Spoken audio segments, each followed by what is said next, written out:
ദൈവത്തിൻ്റെ അതിപരിശുദ്ധ നാമം വാഴ്ത്തപ്പെടുമാറാകട്ടെ.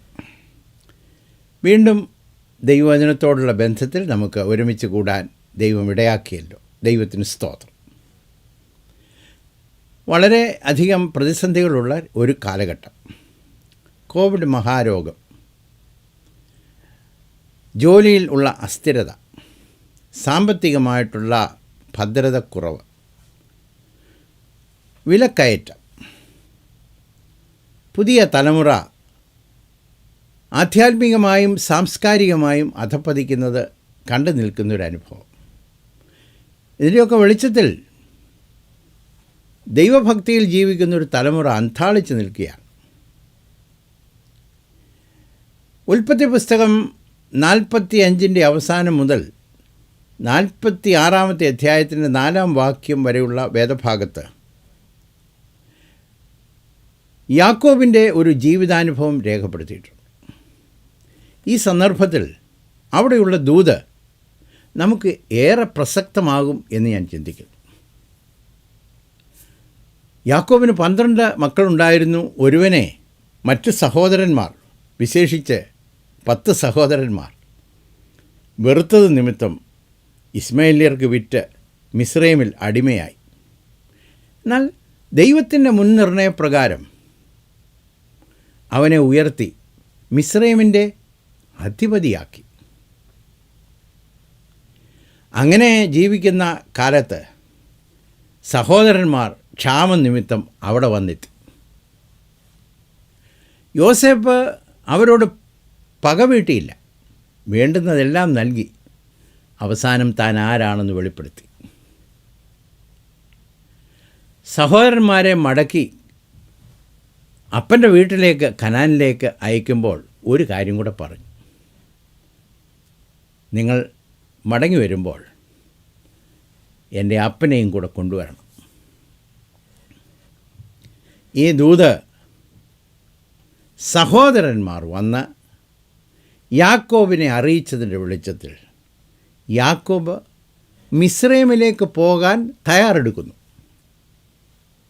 ആ സന്ദർഭത്തിൽ തൻ്റെ ഉള്ളിലുണ്ടായ വലിയ ആശങ്കകൾ മാറ്റാൻ ദൈവം ഹൃദ്യമായി ഈ ഭക്തനോട് സംസാരിക്കുന്നു. നമ്മുടെ ജീവിതത്തിന് ഏറെ അന്വർത്ഥമായ ഒരു വേദഭാഗമാണ് പ്രത്യേകിച്ച് ഈ കാലഘട്ടത്തിൽ എന്ന് ഞാൻ ചിന്തിക്കുന്നു. 46 4 വാക്യങ്ങൾ മാത്രം ഞാൻ വായിക്കട്ടെ.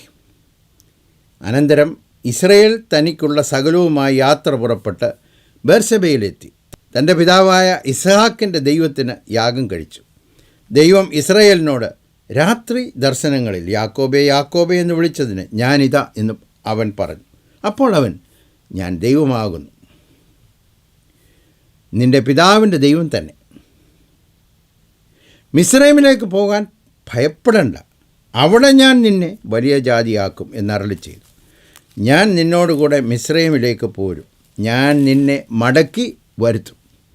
യോസേപ്പ് സ്വന്തം കൈകൊണ്ട് നിൻ്റെ കണ്ണ് അടയ്ക്കും എന്ന് അരുളി ചെയ്തു. സഹോദരന്മാർ കൊണ്ടുവന്ന ഈ സദ്വർത്തമാനം തന്നെ വളരെയധികം സന്തോഷിപ്പിച്ചു. ആദ്യം ഒന്ന് സംശയിച്ചു, എങ്കിലും യോസേപ്പ് അയച്ച രഥങ്ങളെയൊക്കെ കണ്ടപ്പോൾ അവൻ്റെ ഉള്ളിൽ ചൈതന്യം വന്നു എന്നാണ് പറഞ്ഞിരിക്കുന്നത്. പോകാനായി ഒരുങ്ങിയെങ്കിലും യാക്കോബിൻ്റെ ഉള്ളിൽ ഒരുപാട് ആശങ്കയുണ്ടെന്ന് ദൈവത്തിനറിയാം. വരാൻ സാധ്യതയുണ്ട്. എപ്പോഴും ഓർക്കണം, ഭൂതകാലങ്ങളൊക്കെ നമ്മെ എത്തിപ്പിടിക്കും. തൻ്റെ സഹോദരനായ ഏശാവിനെ വഞ്ചിച്ചത് നിമിത്തം ഓടിയ സന്ദർഭങ്ങൾ, അത് നിമിത്തം ചെന്ന ലാബാൻ്റെ ഭവനം, അവിടെ തന്നെ 10 പ്രാവശ്യം കൂലിയിൽ വഞ്ചിച്ച അനുഭവം, തൻ്റെ ഭാര്യാ സഹോദരന്മാരിൽ നിന്ന് ലഭിച്ച തിക്തമായ അനുഭവങ്ങൾ, ഇതൊക്കെ യാക്കോബിൻ്റെ ജീവിതത്തിലുണ്ടായ അനുഭവങ്ങളാണ്. ഭയപ്പെട്ട നാളുകൾ, ഏശാവ് വരുന്നു എന്ന് കേട്ടപ്പോൾ ഉണ്ടായ ആ ഭയം, ഇതെല്ലാം തൻ്റെ ജീവിതത്തിൽ ഒരു ഓർമ്മയായി ശേഷിക്കുന്നു. അതിനുശേഷമാണ് തൻ്റെ ജീവിതത്തിൽ യോസേപ്പ് നഷ്ടപ്പെടുന്നു. സിമിയോൻ മിസ്രൈമിലേക്ക് പോയിട്ട് മടങ്ങി വന്നില്ല. കാരണം യോസേപ്പ് അവിടെ നിൽക്കാനായി അവനോട് ആവശ്യപ്പെട്ടു. അതുമാത്രമല്ല, മടങ്ങി വന്നപ്പോൾ ബെന്യാമീനെ കൊണ്ടുചെല്ലാൻ പറഞ്ഞു. അപ്പോൾ കുടുംബത്തിലെ ആളുകളുടെ എണ്ണം കുറയുക. സാഹചര്യം ഒന്ന് ചിന്തിക്കണം. 1, 2, 3 ഷ്രിങ്കിങ് ഇൻ ദ ഫാമിലി. കുടുംബത്തിൽ ശുഷ്കിച്ച ഒരനുഭവം വരുന്നു. തൻ്റെ ആരോഗ്യം 130 വയസ്സോളം ആകുന്നു. ആരോഗ്യം ക്ഷയിക്കുന്നു. നിശ്ചയമായും ആശങ്കകളുണ്ടാകും തൻ്റെ ജീവിതത്തിൽ. അതുമാത്രമല്ല,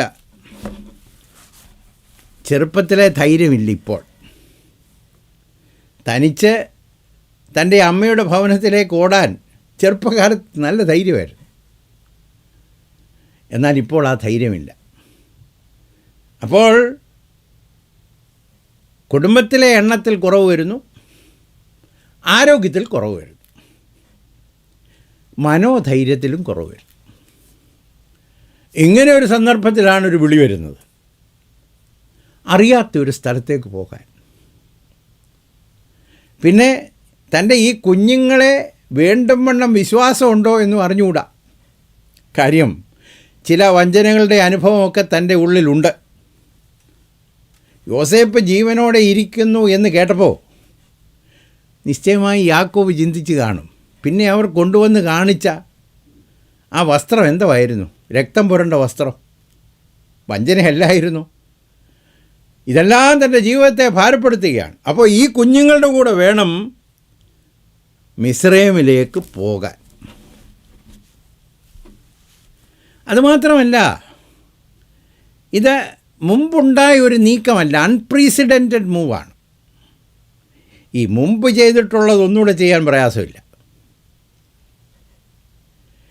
മുമ്പ് യാക്കോബ് പോയിട്ടില്ലെന്ന് മാത്രമല്ല, തൻ്റെ പിതാക്കന്മാരായ അബ്രഹാമും ഇസ്ഹാക്കും മിസ്രൈമിലേക്ക് യാത്ര ചെയ്യാൻ ഉള്ള ആ പ്രത്യേക അനുഭവത്തിൽ ദൈവത്തിൻ്റെ ഇടപാടുകൾ എങ്ങനെയൊക്കെ ഉണ്ടായി എന്ന് യാക്കോബിനറിയാം. അബ്രഹാം അവിടെ പോയ നിമിത്തം ഒരു ഹാഗാറും അതിനോടുകൂടെയുള്ള വേദനകളും ഒക്കെ വന്നു. ഇസ്ഹാക്ക് പോകാൻ തുടങ്ങിയപ്പോൾ ദൈവം തടുക്കുകയും ചെയ്തു. അപ്പോൾ ഇങ്ങനെയൊരു പശ്ചാത്തലത്തിൽ മിസ്രൈമിലേക്ക് പോകാൻ പറഞ്ഞാൽ ദൈവത്തിൻ്റെ പ്ലാനാണോ എന്നൊരു സംശയം വരുന്നതിൽ അത്ഭുതപ്പെടേണ്ട കാര്യമില്ല. അങ്ങനെ ഒരു ജീവിതാനുഭവത്തിൽ ഇരിക്കുമ്പോഴാണ് ദൈവം അവനോട് പറയുന്നത്, യാക്കോബേ, നീ പോകുവാൻ ഭയപ്പെടണ്ട. 3-ാമത്തെ വാക്യം, ഡോണ്ട് ഫിയർ ടു ഗോ. അപ്പോൾ ജീവിതത്തിൻ്റെ ഭാവിയിലേക്ക് എത്തി നോക്കുന്ന വിശ്വാസ സമൂഹത്തോട് ചിലരൊക്കെ അറച്ചു നിൽക്കുക. ഇന്നത്തെ വചനത്തോടുള്ള ബന്ധത്തിൽ ദൈവം പറയുന്നു, ഈ കാൽച്ചുവടെടുക്കാൻ നീ മടിക്കണ്ട, നീ ഭയപ്പെടണ്ട.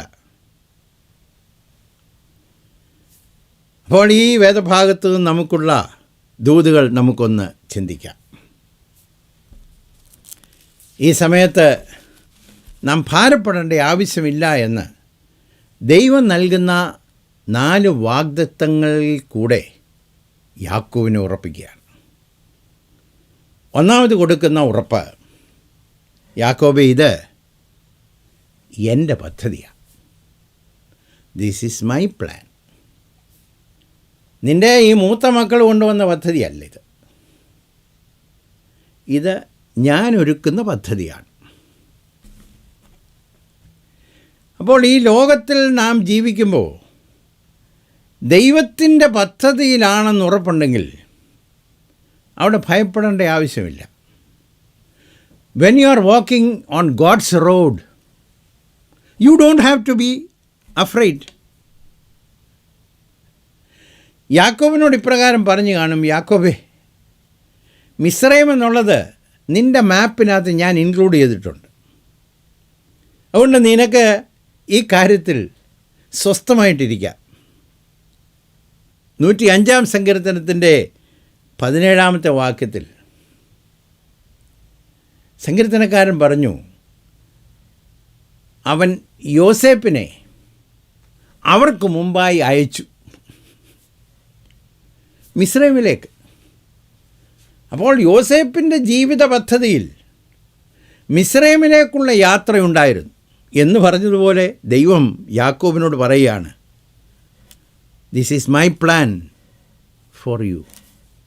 അതുകൊണ്ട് ഭയപ്പെടണ്ട. ഈ മക്കദോന്യയ്ക്ക് പോയ നിമിത്തമാണ് ഫിലിപ്പിയിലെ കാരാഗ്രഹത്തിൽ പൗലോസായത്. എന്നാൽ അങ്ങനെ കാരാഗ്രഹത്തിലായപ്പോഴും പൗലോസും ശീലാസും പാടുകയും സ്തോത്രം ചെയ്യുകയൊക്കെ ചെയ്തു.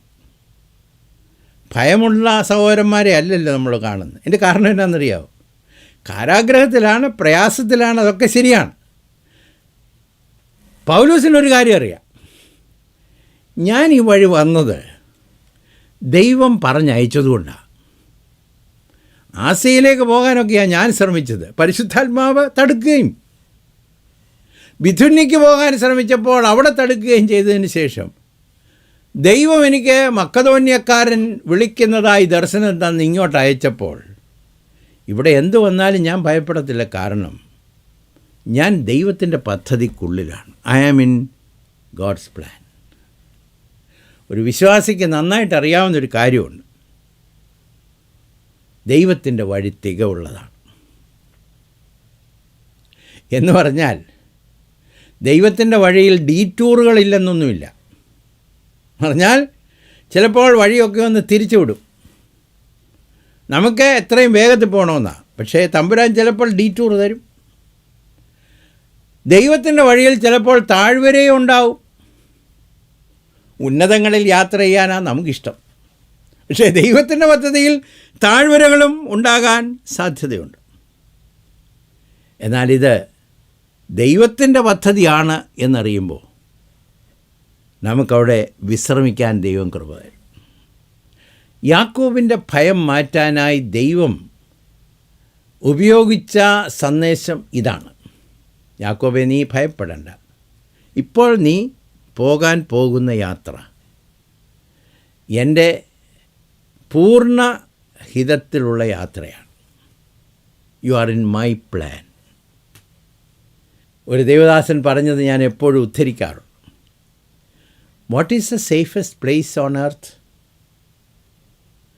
ഈ ലോകത്തിലേക്ക് ഏറ്റവും ഭദ്രതയുള്ള സ്ഥലം ഏതാ? Right in the midst of the will of God. ദൈവഹിതത്തിൻ്റെ കേന്ദ്രത്തിൽ. യാക്കോബിന് നൽകുന്ന ഉറപ്പിതാണ്. എവിടാ നിൻ്റെ ഭദ്രത? ദൈവത്തിൻ്റെ പദ്ധതിക്കുള്ളിൽ. കനാൻ ദേശത്തിൽ പാർക്കുന്ന നീ ഇപ്പോൾ മിസ്രൈമിലേക്ക് പോകുന്നത് ഞാൻ അയക്കുന്നതുകൊണ്ടാണ്. ആ യാത്രയിൽ നീ ഭയപ്പെടണ്ട. എൻ്റെ പദ്ധതിയാണ്. 2, ദൈവത്തിൻ്റെ സ്നേഹം അവന് വീണ്ടും നൽകി. അവൻ ദൈവത്തിൻ്റെ സ്വന്തമാണ്, അവനുള്ളതാണെന്ന് പറഞ്ഞൊന്ന് ഉറപ്പിക്കുക. ബേർശബയിൽ ഇരിക്കുന്ന സമയത്ത് ഇപ്രകാരം യാക്കോബിനോട് സംസാരിച്ചു. 2 വാക്യത്തിൽ ദൈവം ഇസ്രായേലിനോട് രാത്രി ദർശനങ്ങളിൽ യാക്കോബേ യാക്കോബേ എന്ന് വിളിച്ചതിന് ഞാനിതാ എന്ന് അവന് പറഞ്ഞു. അപ്പോൾ ഞാൻ നിൻ്റെ ദൈവമാകുന്നു എന്ന് ദൈവം പറഞ്ഞു. I am your God. എന്താ വാക്യത്തിൻ്റെ അർത്ഥം? യാക്കോബിനെ വിളിച്ചപ്പോൾ 2 പ്രാവശ്യം വിളിച്ചു. ഈ പ്രതിസന്ധിയിലാകുമ്പോഴൊക്കെ ദൈവം ചെയ്യുന്നൊരു പ്രത്യേക പരിപാടിയായത്. മനസ്സിനെ ഉറപ്പിക്കാനാ. Jacob Jacob. തമ്പുരാൻ വിളിച്ചതുപോലെ എനിക്ക് ശബ്ദിക്കാൻ കഴിയത്തില്ല. ഹൃദയം ആകമാനം കലങ്ങിയിരിക്കുന്ന സമയത്ത് തമ്പുരാൻ യാക്കോബിനെ വളരെ ഹൃദ്യമായി വിളിക്കുകയാണ്, യാക്കോബേ യാക്കോബേ. അതിനോട് ചേർത്ത് പറഞ്ഞു, ഞാൻ നിൻ്റെ ദൈവമാണ്. അങ്ങനെ പറയുമ്പോൾ നമ്മൾ ലോജിക്കലായി ചിന്തിക്കണമല്ലോ. യാക്കോബിനോട് പറയാണ്, നീ എൻ്റേതാ, യു ആർ മൈൻ. അത് യെശയ്യാ പ്രവചനം 43, 44 വായിക്കുമ്പോൾ നമുക്ക് കാണാനായിട്ട് കഴിയും. 43-ാമത്തെ അധ്യായത്തിൽ, ഇപ്പോഴോ യാക്കോബെ, നിന്നെ സൃഷ്ടിച്ചവനും ഇസ്രായേലെ നിന്നെ നിർമ്മിച്ചവനുമായ യഹോവ ഇപ്രകാരം അരുളിച്ചെയ്യുന്നു, ഭയപ്പെടേണ്ട, ഞാൻ നിന്നെ വീണ്ടെടുത്തിരിക്കുന്നു, ഞാൻ നിന്നെ പേർ ചൊല്ലി വിളിച്ചിരിക്കുന്നു, നീ എനിക്കുള്ളവൻ തന്നെ, യു ആർ മൈൻ. അപ്പോൾ ഭയപ്പെടുന്ന സാഹചര്യത്തിൽ ദൈവം ഉറപ്പിക്കുകയാണ്, ജേക്കബ്, യു ആർ മൈൻ. യെശയ്യാ 43 അതിൻ്റെ കാരണം കൂടെ പറയുന്നുണ്ട്. ഞാൻ നിന്നെ ഉളവാക്കി, അതുമാത്രമല്ല ഞാൻ നിന്നെ നിർമ്മിച്ചു. അതിനോട് ചേർത്തൊരു കാര്യം പറഞ്ഞു, ഞാൻ നിൻ്റെ വീഴ്ചയിൽ നിന്ന് വീണ്ടെടുക്കുകയും ചെയ്തു. നീ എനിക്കുള്ളവൻ തന്നെ, യു ആർ മൈൻ. അപ്പോൾ യാക്കോബിൻ്റെ മനസ്സിനെ ദൈവം ഈ വാക്കുകളാൽ ഉറപ്പിക്കുകയാണ്. ഇവിടെ നാം വായിക്കുന്നത് ഇപ്രകാരമല്ലെങ്കിലും ആ സന്ദേശം ഇപ്രകാരമാണെന്ന് ഞാൻ ചിന്തിക്കുന്നു. യാക്കോബേ, ഞാൻ നിന്നെ സ്നേഹിക്കുന്നു, നീ എൻ്റെ സ്വന്തമാകട്ടോ. വിശ്വാസ ജീവിതത്തിൽ യാത്ര ചെയ്ത ദൈവമക്കൾക്ക് ഈ പറഞ്ഞ വാക്കുകൾ അവളുടെ ഹൃദയത്തിലൊക്കെ പലപ്പോഴും മുഴങ്ങിയിട്ടുണ്ടെന്നാണ് എൻ്റെ വിശ്വാസം. കാരണം ഞാൻ അനുഭവിച്ചിട്ടുണ്ട്. ജീവിതത്തിൻ്റെ പ്രതിസന്ധികൾ വരുമ്പോൾ ഈ ഓമന പേര് കേൾക്കാം. അതിനോട് ചേർത്ത് തമ്പുരാൻ നമ്മുടെ ഹൃദയത്തെ ഉറപ്പിക്കാൻ പറയും, യു ആർ മൈൻ, നീ എൻ്റെ സ്വന്തമാകട്ടോ. ഇപ്പോൾ തൻ്റെ ഭയത്തെ ദൈവം ദൂരീകരിക്കുകയാണ്. മൂന്നാമത് ദൈവം കൊടുക്കുന്ന ഒരു സന്ദേശം, ഞാൻ നിന്നോട് കൂടെ പോരും എന്നുള്ളതാണ്. 4-ാമത്തെ വാക്കിൽ വളരെ വ്യക്തമായിട്ടാണ് പറയുന്നത്, ഞാൻ നിന്നോട് കൂടെ മിസ്രൈമിലേക്ക് പോരും. അവിടെ പോകാനല്ലയോ ഭയം? നീ ഭയപ്പെടണ്ട. നീ മിസ്രൈമിലേക്ക് പോകുമ്പോൾ ഞാൻ നിൻ്റെ കൂടെ പോരും. ദൈവസാന്നിധ്യം പോലെ മനുഷ്യൻ്റെ ഭയത്തെ മാറ്റുന്ന വേറൊരു കാര്യമില്ല. എന്തെല്ലാം കേട്ടാലും, എന്തെല്ലാം അറിഞ്ഞാലും, എന്തെല്ലാം വിശ്വസിച്ചാലും, എന്തിനെല്ലാം ഉറച്ചാലും, ദൈവസാന്നിധ്യത്തിൻ്റെ അനുഭവം നമുക്കുണ്ടെങ്കിൽ അവിടെ ഭയത്തിന് സ്ഥലമില്ല.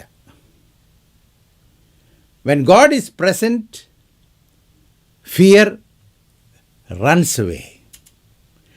ദൈവത്തിൻ്റെ സാന്നിധ്യം ഉള്ളപ്പോൾ ഭയം ഓടിപ്പോകും. അതാണല്ലോ 23-ാം സങ്കീർത്തനക്കാരൻ പറഞ്ഞത്, കൂരിൽ താഴ്വരയിൽ കൂടെ ഞാൻ നടന്നാലും ഒരനർത്ഥവും ഭയപ്പെടുകയില്ല. കാരണം പറഞ്ഞിട്ടുണ്ട്, നീ എന്നോട് കൂടെ ഇരിക്കുന്നല്ലോ. അതുകൊണ്ട് യാക്കോബിനെ ഉറപ്പിക്കുകയാണ്. തിരുവചനത്തിൽ വിശ്വാസികൾക്ക് നൽകുന്ന വളരെ അനുഗ്രഹിക്കപ്പെട്ട വാഗ്ദത്തമാണ്, ഞാൻ നിന്നെ കൈവിടുകയില്ല, ഉപേക്ഷിക്കുകയില്ല എന്നുള്ളത്. അത് ചില വാക്കുകൾ കൂടെ കൂട്ടിച്ചേർത്താണ് ദൈവം പറഞ്ഞിരിക്കുന്നത്. ഞാൻ നിന്നെ ഒരു നാളും കൈവിടുകയില്ല, ഓരോ നാളും ഉപേക്ഷിക്കുകയില്ല, നിന്നെ വിട്ട് ഞാൻ പിരിഞ്ഞ് ഇരിക്കത്തില്ല,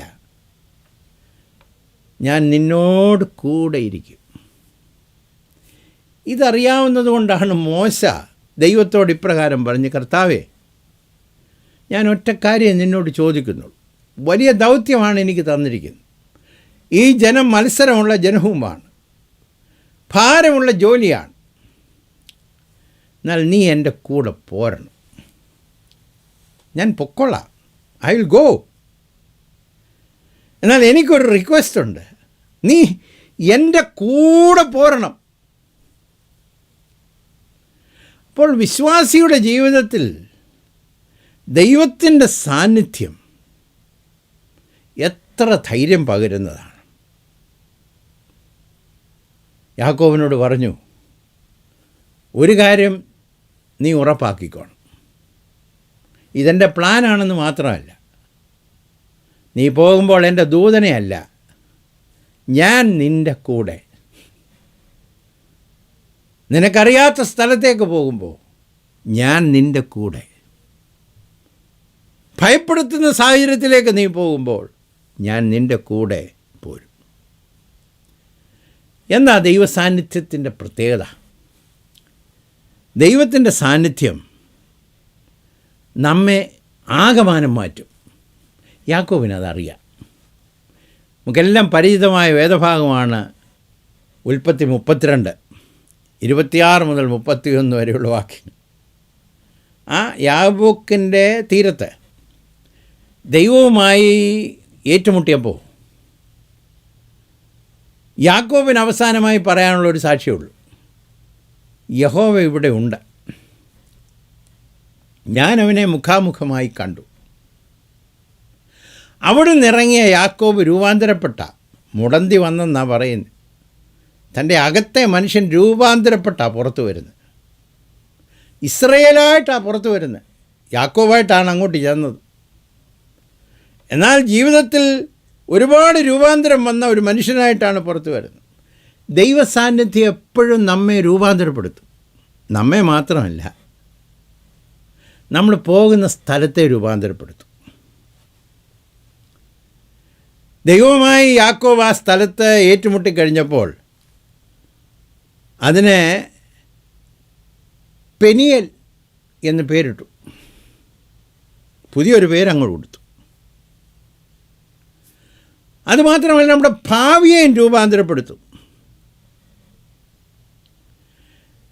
യാക്കോബ് ദൈവത്തെ കണ്ടുമുട്ടിയതിന് ശേഷം ഉടനെ പറഞ്ഞിരിക്കുന്നൊരു വാചകമുണ്ട്, സൂര്യൻ ഉദിച്ചെന്ന്. The sun rose. ഈ സൂര്യൻ ഉദിക്കുക എന്ന് പറഞ്ഞാൽ ഒരുപാട് സാധ്യതകൾ ഉദിക്കുക എന്നാണല്ലോ അതിൻ്റെ അർത്ഥം. അപ്പോൾ ദൈവത്തോടു കൂടെ ചേർന്നിരുന്ന് കഴിഞ്ഞപ്പോൾ ആളത്വത്തിന് മാറ്റം വന്നു, സ്ഥലത്തിന് മാറ്റം വന്നു, ഭാവിക്കും രൂപാന്തരം വന്നു. അതുകൊണ്ടാണ് യാക്കോബിനോട്, നീ ഭയപ്പെടണ്ട, my presence will go with you, it will transform you, transform the place and also transform the future. നിൻ്റെ ഭാവിയെയും ഞാൻ മാറ്റും. അതുകൊണ്ടല്ലേ പത്മോസ് ദ്വീപിൽ ഏകനായി ഞാൻ വസിച്ചാലും എനിക്ക് ഭയമൊന്നുമില്ല, സ്വർഗം തുറന്ന് എൻ്റെ പ്രിയൻ വന്നിടും എന്ന് പാട്ടുകാരൻ പറഞ്ഞു. പത്മോസ് ഒരു മിനി സ്വർഗമായില്ലേ? ദൈവസാന്നിധ്യം. ഫിലിപ്പിയൻ കാരാഗ്രഹം നാം മുമ്പേ ചിന്തിച്ചതുപോലെ ജീവിതത്തിന് തടവറയല്ല. ദൈവസാന്നിധ്യം ഉണ്ടെങ്കിൽ അത് ആരാധന സ്ഥലമാണ്. അതുകൊണ്ട് ദൈവം ഉറപ്പിക്കുകയാണ്, യാക്കോബെ ഭയപ്പെടണ്ട, I will be with you. അതുകൊണ്ട് ജീവിതത്തിൻ്റെ അറിയാത്ത സാഹചര്യങ്ങളിലേക്കും നിശ്ചയമില്ലാത്ത ദിക്കുകളിലേക്കുമൊക്കെ യാത്ര ചെയ്യേണ്ടതായി വരുമ്പോൾ വിശ്വാസി ഭയപ്പെടേണ്ട. ദൈവത്തിൻ്റെ ഇഷ്ടത്തിലാണെങ്കിൽ കർത്താവ് നിൻ്റെ കൂടെ പോരും. The Lord will be with you. ഇതുകൊണ്ടാണല്ലോ ദൈവരാജ്യ ശുശ്രൂഷയ്ക്ക് വേണ്ടി തൻ്റെ ശിഷ്യന്മാരെ അയച്ചപ്പോൾ കർത്താവിന് അവർക്ക് കൊടുക്കാൻ ഒറ്റ ദൂതേ ഉള്ളൂ. കണ്ടാലും ലോകാവസാനത്തോളം എല്ലാ നാളും നിങ്ങളോട് കൂടെയുണ്ട്. To the ends of the earth I will be with you. ദൈവരാജ്യ ശുശ്രൂഷ എത്ര കഠിനമാണെന്ന് അതിനകത്ത് ഉൾപ്പെട്ട് നിൽക്കുന്ന ദൈവജനത്തിന് ഇക്കാലത്ത് വളരെ വ്യക്തമായിട്ടറിയാം. എന്നാൽ ഭയപ്പെടുത്തുന്ന സാഹചര്യത്തിൽ നിൽക്കുമ്പോൾ തന്നെ ഉറപ്പ് നൽകുന്ന എന്താണെന്നറിയാമോ? അയച്ചവൻ, വിളിച്ചവൻ, ആക്കിയവൻ കൂടെയുണ്ട്. The Lord is with you. നാലാമത് യാക്കോബിനോട് പറയുകയാണ്, എൻ്റെ പദ്ധതിയിലാണ് നീ പോകുന്നത്. രണ്ടാമത് പറഞ്ഞു, ഞാൻ നിൻ്റെ കൂടെയുണ്ട്. മൂന്നാമത് അവനോട് പറഞ്ഞു, നീ എനിക്കുള്ളവനാ, യു ആർ മൈൻ, ഉറപ്പിച്ചു. അടുത്തതായിട്ട് പറയുകയാണ്, ഞാൻ നിന്നോട് കൂടെ പോരും എന്ന് മാത്രമല്ല, ഞാൻ നിന്നെ അവിടെ ഒരു വലിയ ജാതിയാക്കും. എനിക്ക് ആ വാക്യം വളരെ ഇഷ്ടമാണ്. താൻ പോകുവാൻ അറച്ചു നിൽക്കുന്ന, ഭീതിപ്പെടുത്തുന്ന സ്ഥലം ദൈവം പറയുകയാണ്, അവിടെ ഉണ്ടല്ലോ ഞാൻ നിന്നെ വലിയ ജാതിയാക്കാൻ പോവുക. അപ്പോൾ ദൈവത്തിൻ്റെ വലിയ ഒരു ഉറപ്പാണിത്. That place I will multiply you. പലപ്പോഴും നമ്മെ ഭയപ്പെടുത്തുന്നൊരു കാര്യമാണ്, അവിടെ പോയാൽ എങ്ങനെ ജീവിക്കും, ഫലപ്രദമാകുമോ, എന്തെങ്കിലും ചെയ്യാൻ കഴിയുമോ. പ്രത്യേകിച്ച് നമ്മെ ഭീതിപ്പെടുത്തുന്ന സാഹചര്യത്തിലൊക്കെ ജീവിക്കുമ്പോൾ എങ്ങനെ പ്രവർത്തിപ്പാൻ കഴിയും. തമ്പുരാൻ പറഞ്ഞു, ആ സ്ഥലത്ത് ഞാൻ നിന്നെ വലിയ ജാതിയാക്കും. ഈ ഉൽപ്പത്തി പുസ്തകത്തിൽ യാക്കോബിൻ്റെ മകൻ യോസേപ്പ് പറയുന്നൊരു സാക്ഷ്യമുണ്ട്. ദീർഘനാളുകൾ മിസ്രൈമിൽ കഷ്ടം അനുഭവിച്ച് തെറ്റിദ്ധരിപ്പിക്കപ്പെടുകയും തടവറയിലാക്കപ്പെടുകയും ജീവിതത്തിൻ്റെ അനേക പരിമിതികളിൽ കൂടെ പോവുകയൊക്കെ ചെയ്ത ഈ മനുഷ്യൻ പിൽക്കാലത്ത് തൻ്റെ സഹോദരന്മാർ പറയുന്നൊരു കാര്യമുണ്ട്. ഉൽപ്പത്തി 41 51 52 സങ്കടദേശത്ത് ദൈവം എന്നെ വർദ്ധിപ്പിച്ചു. ഇന്ന് ഈ വചനം കേൾക്കുമ്പോൾ അങ്ങനെ ഒരു സാഹചര്യത്തിൽ കൂടെ പോകുന്ന ദൈവമക്കൾ ഒരുപക്ഷെ കാണും. എന്നാൽ ഓർക്കണേ, ഭയപ്പെടണ്ട. സങ്കടദേശത്ത് വർദ്ധിപ്പിക്കാൻ കഴിവുള്ള ഒരു ദൈവം നമ്മുടെ ദൈവമാണ്. എനിക്ക് ഇഷ്ടമുള്ളൊരു പാട്ടിൻ്റെ ഒരു ചരണമാണ്, എരിതീയിൽ വീണാലും അവിടെ ഞാൻ ഏകനല്ല. എബ്രായ ബാലന്മാരെ എരിയുന്ന തീച്ചൂളയിൽ ഇട്ട അനുഭവത്തോടുള്ള ബന്ധത്തിൽ ആ ദൃശ്യത്തെ തൻ്റെ ഉള്ളിൽ കണ്ടുകൊണ്ട് പാട്ടുകാരൻ എഴുതിയതാണ് കേട്ടോ. 3 പേരെ എറിഞ്ഞു, പക്ഷേ ആ തീക്കുള്ളിൽ 4 ദൈവത്തിൻ്റെ വലിയ പദ്ധതിയാണിത്. ദൈവമാണോ അയച്ചത്? ദൈവം കൂടെ ഉണ്ടോ? നീ ദൈവത്തിൻ്റെ വകയാണോ? എരുതിക്കകത്തിട്ടാൽ അതിനകത്ത് വർദ്ധിക്കും. സങ്കടദേശത്ത് പോയി പാർത്താൽ അവിടെ നീ വർധനവ് കാണും. അനേക ദൈവമക്കളെ ഹൃദയത്തിൽ വേദനയോടെ പറയുന്ന കാര്യമാണ്. വളരെ പ്രതിസന്ധികൾ, വെരി ഡിഫിക്കൽട്ട് പ്ലേസ്. എന്നാൽ നമുക്കൊരു ദൈവമുണ്ട്. സകലവും പ്രതികൂലമെന്ന് പറയുന്ന സ്ഥലത്ത് അനുഗ്രഹമാക്കാൻ കഴിയുന്ന ഒരു കർത്താവ് നമുക്ക് വേണ്ടി ജീവിക്കുന്നു. ഈ സ്ഥലമല്ല നമ്മെ വർദ്ധിപ്പിക്കുന്നത്. അനേകരും ചിന്തിക്കുന്ന അങ്ങനെ, സാധ്യതയുള്ള സ്ഥലത്ത് എന്നാ വർദ്ധിക്കുക. അങ്ങനല്ല. വർദ്ധിപ്പിക്കുന്നത് ദൈവത്തിൻ്റെ അനുഗ്രഹത്തിൻ്റെ കരമാണ്. അതുകൊണ്ട് ജീവിതത്തിൻ്റെ പ്രതിസന്ധിയുടെ നടുവിലും തമ്പുരാൻ്റെ കരം പുറകിലുണ്ടെങ്കിൽ വർധനവ് തരാൻ ദൈവത്തിന് കഴിയും. ഇസ്രായേൽ ജനം മിസ്രൈമിലായിരുന്ന കാലത്ത് ഈ ഫറവോൻ എന്ത് പീഡിപ്പിച്ചെന്നറിയാം. എന്നാൽ വേദപുസ്തകത്തിൽ നമ്മെ പഠിപ്പിക്കുന്ന ഒരു വലിയ സത്യമുണ്ട്. പീഡിപ്പിക്കും തോറും ജനം വർദ്ധിച്ചു. ഇക്കാലത്ത് ദൈവത്തിൻ്റെ ജനത്തിന് കേൾക്കേണ്ട ദൂതല്ലേ അത്. The more he afflicted, the more they multiplied. അത് മിസ്രൈം കൊണ്ടല്ല അവർ വർദ്ധിച്ചത്. അവരുടെ പിന്നിൽ പ്രവർത്തിക്കുന്നൊരു ദൈവമുണ്ട്. ആ ദൈവം അവരുടെ പിന്നിലുള്ളത് കൊണ്ട് മിസ്രയീം ദേശത്ത് അവർ വർദ്ധിച്ചു. അഞ്ചാമതായി ദൈവം യാക്കോബിനെ ഉറപ്പിക്കാൻ ഒരു കാര്യം കൂടെ പറഞ്ഞു. 4-ാം വാക്യം, ഞാൻ നിന്നോടുകൂടെ മിസ്രയീമിലേക്ക് പോരും, ഞാൻ നിന്നെ മടക്കി വരുത്തും. യോസേപ്പ് സ്വന്തം കൈകൊണ്ട് നിൻ്റെ കണ്ണ് അടയ്ക്കും എന്നറിയിച്ചു. യാക്കോബിനെ സംബന്ധിച്ചിടത്തോളം വലിയ ദൂത. കനാൻ ദേശത്തിലേക്ക് വിളിക്കപ്പെട്ട ഞാൻ ഈ 130-ാമത്തെ വയസ്സിൽ അങ്ങോട്ട് പോയാൽ അവിടെയാണോ ഞാൻ അവസാനിക്കണ്ടേ? അവിടെയാണോ എൻ്റെ ശരീരം സംസ്കരിക്കപ്പെടണ്ടേ? കനാനല്ലേ എൻ്റെ പിതാക്കന്മാരുടെ സ്ഥലം. യാക്കോബിനോട് ദൈവം പറയുക, ഭയപ്പെടണ്ട യാക്കോബേ, ഭയപ്പെടണ്ട, ഞാൻ നിന്നെ മടക്കി വരുത്തും. നിൻ്റെ അപ്പൻ്റെ ദേശത്തേക്ക് ഞാൻ നിന്നെ മടക്കി വരുത്തും. പിന്നെ തൻ്റെ വലിയ ആഗ്രഹമായിരുന്നു താൻ സ്നേഹിക്കുന്ന തൻ്റെ മകൻ തൻ്റെ കൂടെ അന്ത്യനാളുകളിൽ കാണണമെന്ന്. തമ്പുരാൻ പറഞ്ഞു, അവൻ നിൻ്റെ കൂടെ ഇരിക്കുമെന്ന് മാത്രമല്ല, നിൻ്റെ കണ്ണടയുന്നൊരു സമയമുണ്ടല്ലോ, നിൻ്റെ കണ്ണ് തിരുമ്മി അടയ്ക്കാൻ നിൻ്റെ പ്രിയപുത്രനുണ്ടാകും. സന്ദേശം എന്താണെന്നറിയാം? യാക്കോവേ, എല്ലാം നല്ലതുപോലെ അവസാനിക്കും.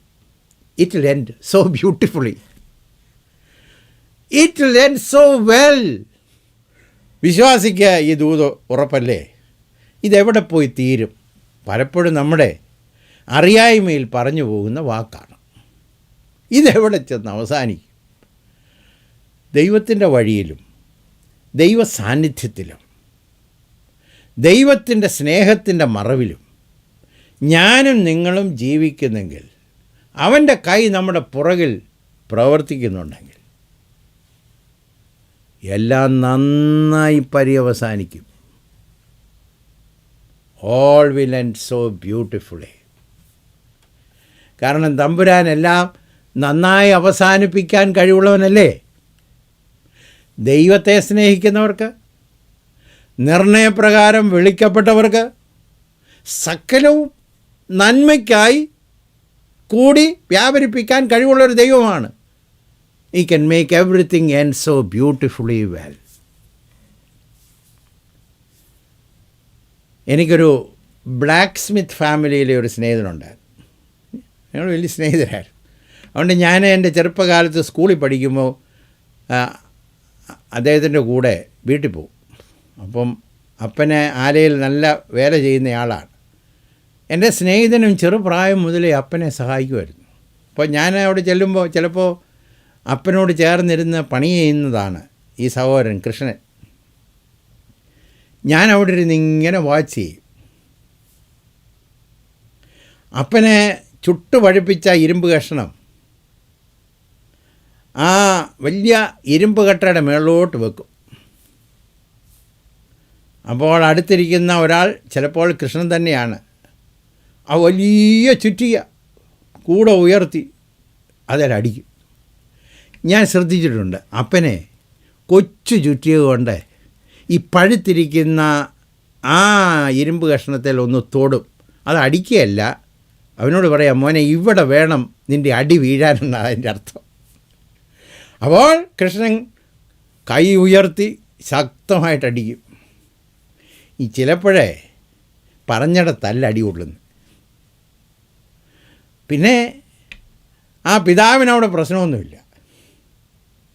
അടുത്ത പ്രാവശ്യം അടി വരുമ്പോഴത്തേക്ക് ആ വിരുതുള്ള കാര്യം അതൊന്ന് മാറ്റി വെക്കും. മുമ്പ് പിഴച്ചുപോയ അടിയെ കൂടെ ശരിയാക്കുന്ന രീതിയിൽ അടി വീഴും. ഈ കൂടമെടുത്ത് അടിക്കുന്നവൻ്റെ കഴിവല്ല, ചുട്ടുപഴുത്തിരിക്കുന്ന ഇരുമ്പ് കഷ്ണം വിദഗ്ധനായ മനുഷ്യൻ്റെ കയ്യിലാണ്.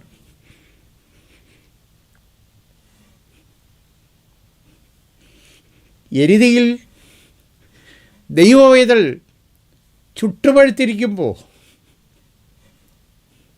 നന്നായി അതിനെ പണിതെടുക്കാൻ കഴിവുള്ളൊരു ദൈവമുണ്ട്. യാക്കോബ് ധൈര്യപ്പെട്ടു. നീ മടങ്ങി വരും. നിൻ്റെ മകൻ നിൻ്റെ കണ്ണ് അടയ്ക്കും.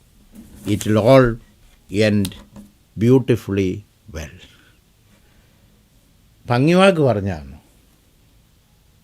എങ്ങനെ അവസാനിച്ച്? ഫറവോനെ അനുഗ്രഹിച്ചു, മക്കളെയും അനുഗ്രഹിച്ചു. തൻ്റെ വലിയ പുത്രൻ ക്രിസ്തുവിൽ കൂടെ ലോകത്തെ അനുഗ്രഹിച്ചു. യാക്കോബ് പറയും, when I am in God's road, it will end so beautifully well. യാക്കോബിനോട് പറഞ്ഞു, നീ ഭയപ്പെടേണ്ട, കാരണം നന്നായി അവസാനിപ്പിക്കാൻ കഴിയുന്നൊരു കർത്താവ് നിനക്ക് വേണ്ടി ജീവിക്കും. ഇന്ന് ദൈവവചനം കേട്ട പ്രിയപ്പെട്ടവരെ, ജീവിതത്തിൻ്റെ പുത്തൻ വഴികളോ പുതിയ തീരുമാനങ്ങളോ ഒക്കെ എടുക്കേണ്ട ആ സ്ഥലത്ത് നിൽക്കുകയാണെങ്കിൽ, യാക്കോബ് ചെയ്തതുപോലെ ബേർശെബയിൽ, ആരാധന സ്ഥലമാണ് കേട്ടോ, ബേർശെബയിലൊന്ന് വന്നാട്ടെ, ദൈവത്തോട് കാര്യമൊന്ന് പറഞ്ഞാട്ടെ. തമ്പുരാന് ചിലത് പറയാനുണ്ട്. ദൈവത്തിൻ്റെ ഹിതം അറിയണം. യാക്കോബിനോട് പറഞ്ഞു, ഇത് എൻ്റെ ഇഷ്ടമാകട്ടോ, നീ ഭയപ്പെടണ്ട. പിന്നെ നീ എൻ്റെ വകയാകട്ടോ, അതുകൊണ്ട് ഭയപ്പെടണ്ട. ഞാൻ നിൻ്റെ കൂടെ പോരും കേട്ടോ, ഭയപ്പെടണ്ട, നീ ഭയപ്പെടണ്ട. ഇതെല്ലാം നടക്കുന്ന സമയത്തും പ്രയാസമെന്ന് തോന്നുന്ന സമയത്തും നിന്നെ വർദ്ധിപ്പിക്കാൻ എനിക്ക് കഴിയും. നീ പോകുന്ന മിസ്രയീം ദേശത്തുണ്ടല്ലോ, ഐ വിൽ ബ്ലെസ് യു എന്ന് മാത്രമല്ല, ഇതെല്ലാം നന്നായി പര്യവസാനിക്കും. ദൈവത്തിൻ്റെ പൈതലെ, ജീവിതത്തെക്കുറിച്ച് കർത്താവുള്ളിടത്തോളം കാലം നമുക്ക് ഉറപ്പുള്ളവരാണ്. ഭയപ്പെടണ്ട.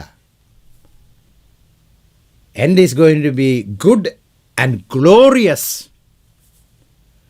നമ്മുടെ ജീവിതത്തിൻ്റെ അവസാനം നല്ലതാണെന്ന് മാത്രമല്ല, അത് മഹത്വപൂർണ്ണമായിരിക്കും. എൻ്റെയും നിങ്ങളുടെയും ഗുണം കൊണ്ടല്ല, എന്നെയും നിങ്ങളെ നടത്തുന്ന ദൈവത്തിൻ്റെ വലിപ്പം കൊണ്ടാണ്. യാക്കോബിൻ്റെ ദൈവം നമ്മുടെ ദൈവം കൂടെയാണ്. അതുകൊണ്ട് ഭയപ്പെടേണ്ട ദൈവ പൈതലേ.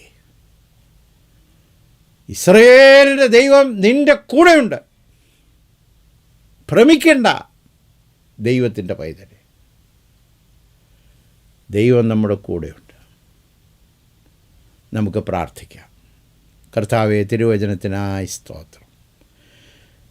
ഭയപ്പാടുള്ള ലോകത്തിലാണ്. നാളെ എന്തെന്ന് ഞങ്ങൾക്ക് അറിഞ്ഞുകൂടാ. എന്നാൽ ഞങ്ങൾ നിൻ്റെ വഴിയിലാണെന്ന് ഉറപ്പ് തരുന്നതിനായി സ്തോത്രം.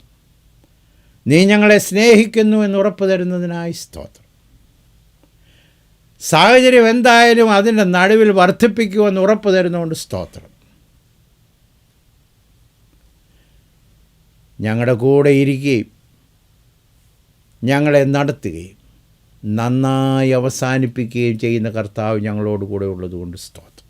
ഈ ധൈര്യത്തോടെ ഞങ്ങൾ പുതിയ കാൽച്ചുവടുകളൊക്കെ വെക്കട്ടെ കർത്താവേ. നീ കൂടെയുള്ളത് കൊണ്ട് സ്തോത്രം. ക്രിസ്തുയേശുവിൻ്റെ നാമത്തിൽ തന്നെ. ആമേൻ.